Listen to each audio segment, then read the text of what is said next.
একজন আরেকজনকে, নিজের কন্যা, নিজের ছেলে, নিজের মেয়ে অথবা যার যেটুকু সামর্থ্য আছে এটুকুর আলোকে একে অপরকে গুনাহ থেকে ফিরাবার জন্য চেষ্টা করা উচিত। সবাই হাত পাও ছেড়ে দিলে আসমানের ফেরেশতা এসে ঠিক করবে।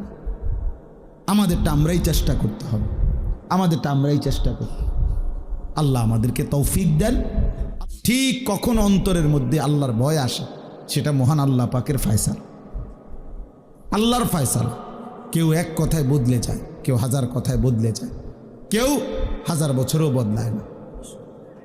বদলায় না।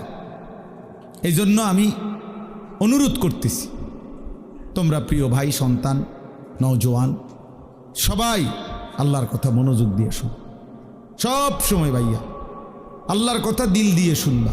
মসজিদে জুমার বয়ান মনোযোগ দিয়ে শুনলে ভালো, দিল দিয়ে। আমার এটা সব সময়ের পেরেশানি, আমি এটা একটু বেশি বলি, বেশি পেরেশানি করি। কম হোক, যেই কোনো যুবক, মুসলমানের ইমান মরে না।